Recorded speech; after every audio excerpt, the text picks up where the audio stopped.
Hi, I am intuitive healer and ascension coach Matthew John, and the topic of this video is how do we maintain a high vibration around those with a lower vibration? Okay? How do we maintain a higher vibration around those who might energetically drag us down?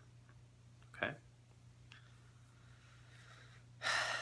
So as empaths, as intuitives, as light workers, we're often put into situations by the universe, by our souls, by our higher selves, to maybe test us, okay? To maybe test how light worker-ish can we be in different situations. Because it's very easy, it's relatively easy to retreat to our sacred spaces, our altars, our meditation spots, to nature, right? To the forest, to a lake, to a pond, and to meditate or to read our spiritual books or play with our crystals or whatever, and find ourselves falling into a very nice vibration, right? A nice feeling of peace and connection.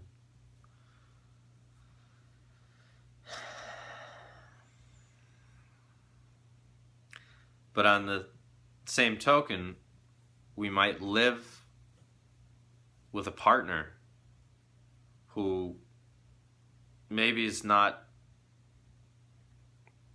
doing a lot of the same things that we're doing, or parents, or even children that are living with a denser vibration. As empaths, we can so easily feel that in others. We can feel a density, we can feel or we can feel lightness. You know, we can, when you meet someone and they have a very light being, it's very easy to connect with them, and you can tell. And when you meet someone who is a very dense being, and you can also very easily feel that, and you probably don't like the feeling, right? So the universe often puts us in these types of living situations to help us learn how to manage our vibrations, and how do our vibrations interact with the vibrations of others around us and the vibration of the planet and the universe on a microcosmic or a macrocosmic scale, right?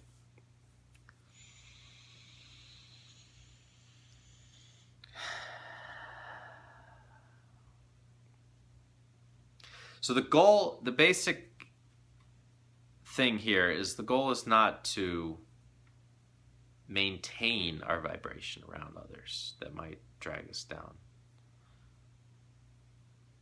What really a higher calling is to spread, okay?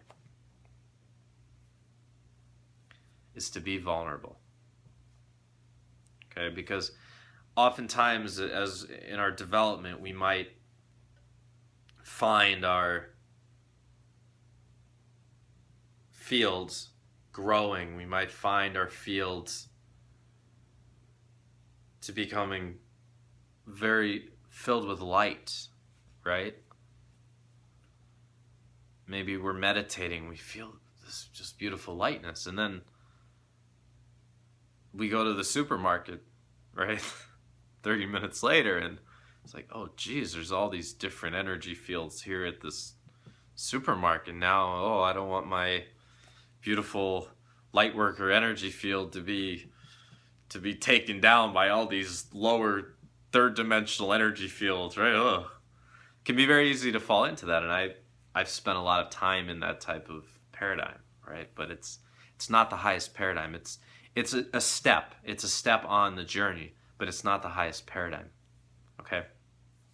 Because ultimately, what we learn to do is to be vulnerable, is to allow our, and before you say, no, what are you talking about? You're crazy, right?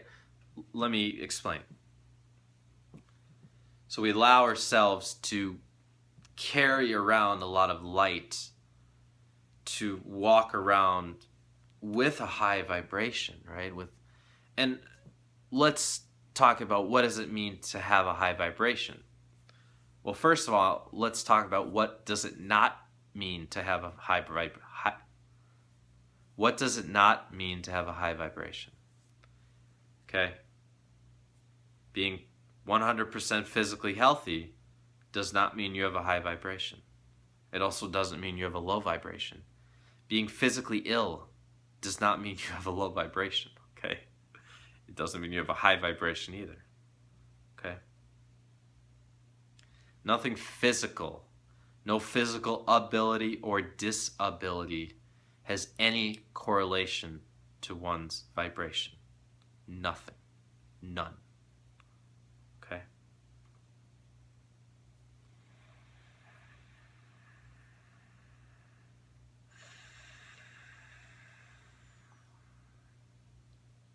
What does it mean to have high vibration? It means we're living more aligned with truth more of the time. Okay?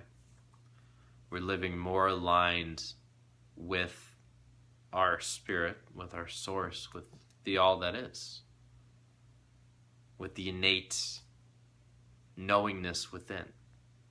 Okay? That's what it means to carry a high vibration. And that manifests as acts and words of love, of kindness, of compassion, of gratitude, okay, spaciousness.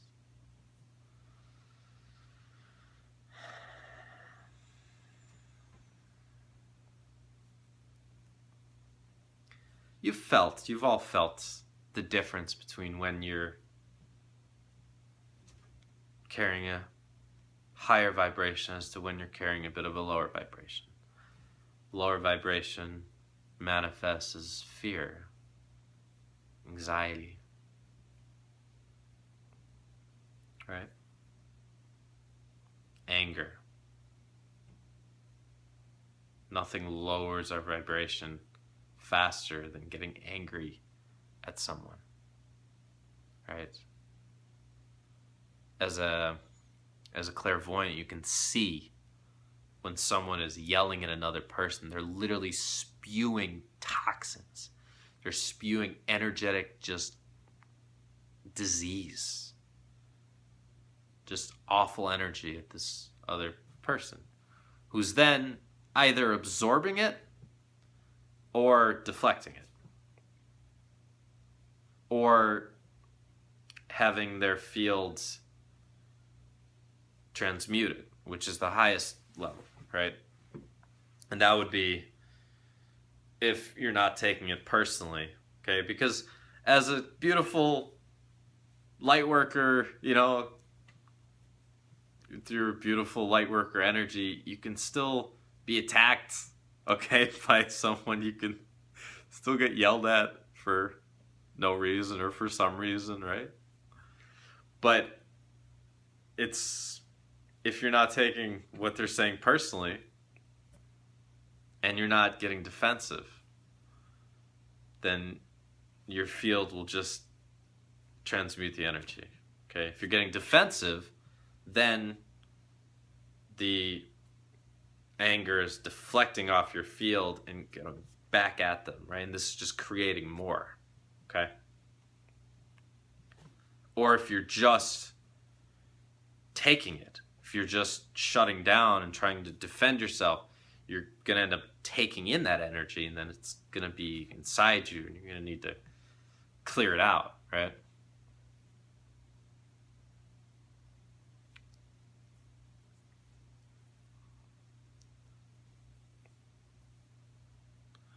It's funny when sometimes I have no idea where I'm going with these videos. But how do we, okay, back to the original question, how do we maintain a high all right, how do we maintain these high vibrations? And it's not about, again, it's not about maintaining, it's about being vulnerable. It's about allowing ourselves to have this energy that we can carry here at home in our sacred space out in the world. And even more difficult is around those loved ones or those friends who often drag us down. Okay? But we can learn to carry the same energy around these people as well. And it's actually related to what I was just talking about, is not reacting to their lower energies. Okay? Not reacting. Okay? Because ultimately a master is one who sees nothing but divinity in the other.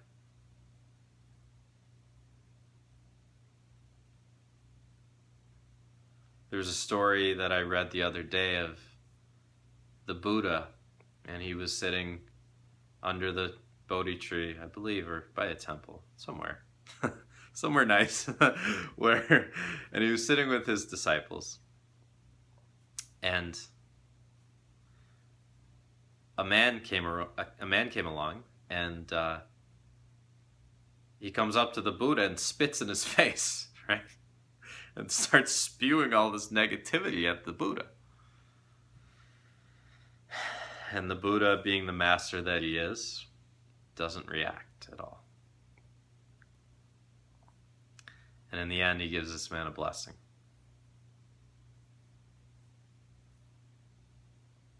And the man walks away shaken, completely doesn't know what to do with himself, because he has never encountered a man who had taken his negativity and had no reaction but to bless, right?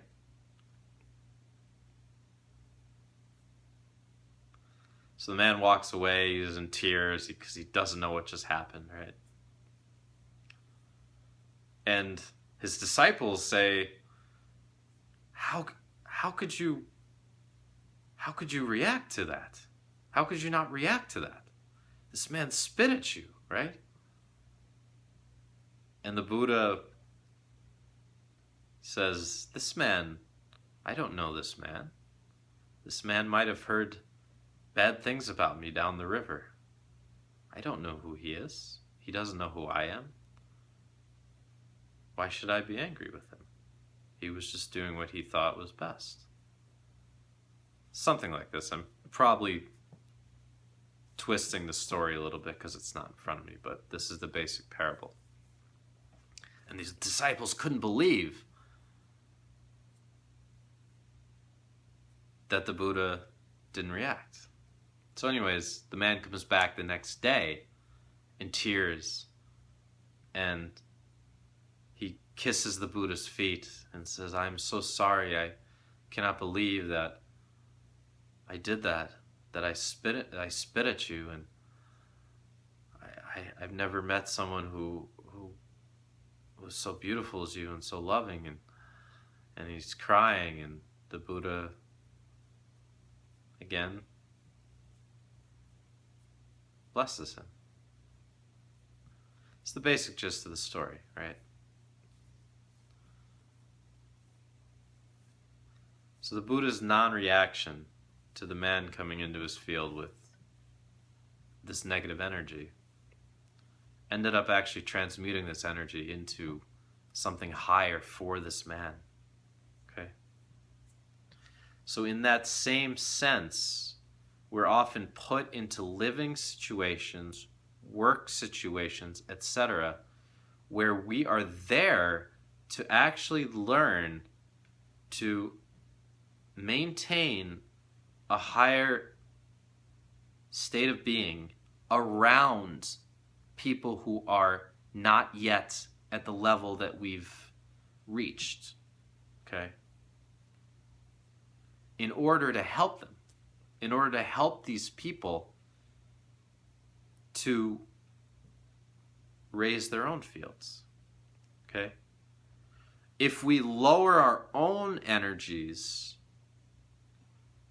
in order to protect ourselves, in order to not stand out because we think we'll be judged or ridiculed or crucified, okay? Think about Jesus. Think about the parable of Jesus. The most loving man on earth, and they throw stones at him until he's dead, right? It's terrible. But he was never angry. Because he knew that he was helping these people by allowing them to, right? And that's a pretty extreme example. But we don't react. So the key is non-reaction. It's learning to not react to anything that feels like it's going to lead us in a direction where we're going to find our energies being drained or lowered, which usually is anger, okay? Jealousy, things like this.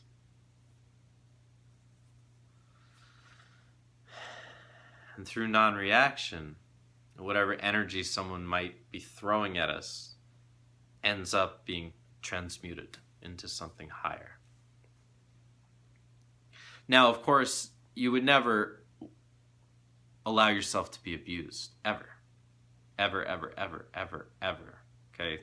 The parable of Jesus is not meant to be something that says that's okay. Okay?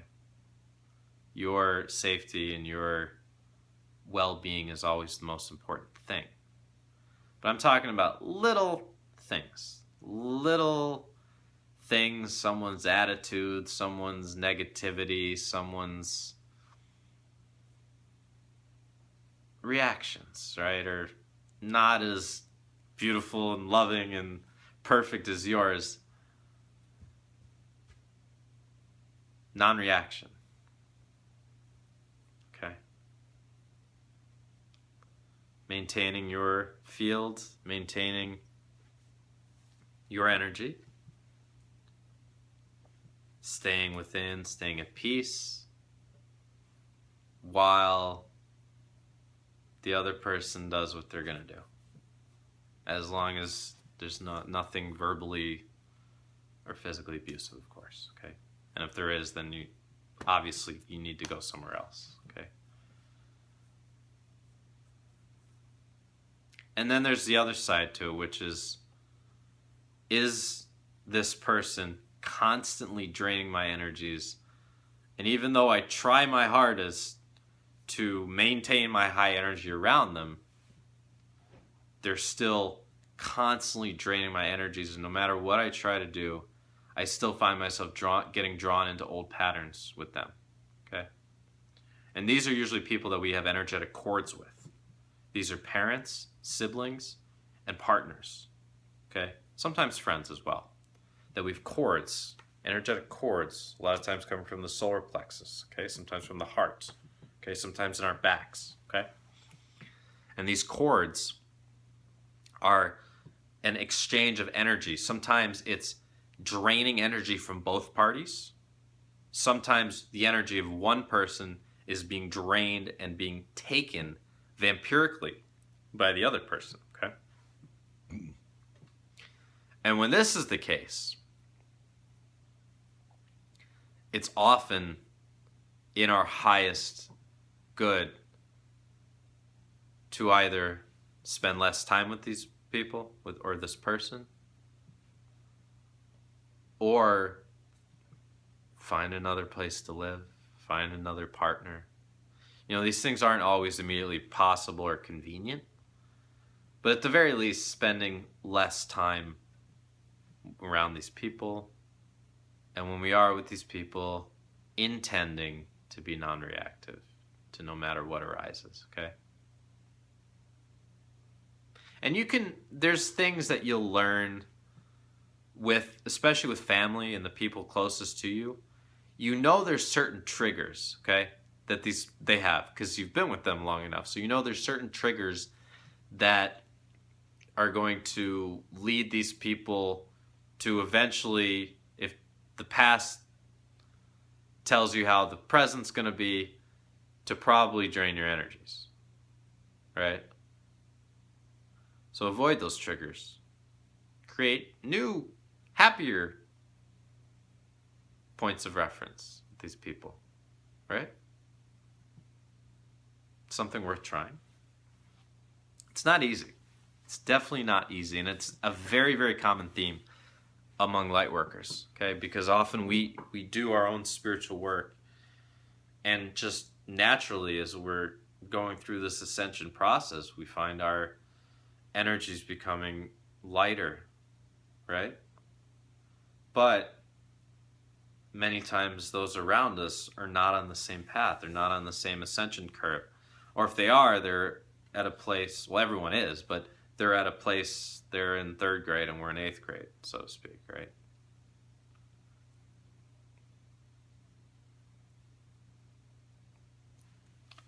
So it's a challenge, but it's definitely doable. At least we can improve, and just remember, it's never worth taking abuse, ever. Never. Okay, when something gets abused, there's a difference between something that's annoying and something that's abusive, right? And when it gets to the abusive side, that's when you need to find another situation, of course, okay? But we're talking about being around family, friends, in public, okay? We're here to learn to be that peaceful self that we are in meditation out in the world. And this is kind of the next step in the journey for many of us, is to really take this energy out in the world, and not just in nature and at rainbow gatherings, and not that rainbow gatherings are that high vibrational anyways, but not just at these spiritual conferences or, around our spiritual friends, but everywhere. This is the next step, because ultimately, think of the word star seed. Okay, we are star seeds. We come from the stars, from other planets, to seed the evolution of consciousness on this planet. Okay, so as seeds, we're like sprinkled. It's as if God took us as seeds and sprinkled us all around the earth in all different situations, okay? Some of us in big cities like Hong Kong and Singapore and New York City, right, and LA. Some of us in smaller towns. Some of us black, some of us white, some of us Asian. Some of us speak English, some of us speak Chinese, some of us speak some African language, right? So we're in all sorts of different situations, different families, different looks, different abilities, different disabilities, different gifts, okay? So do your best. I hope you found some sort of helpful piece of truth or anything in here. And I don't proclaim to know everything or even much at all, but this is just what comes through. Okay, so thank you. If you're interested in a private session, you can visit my website, or there's more information on the Facebook page. Okay, have a good night. Thanks, or day.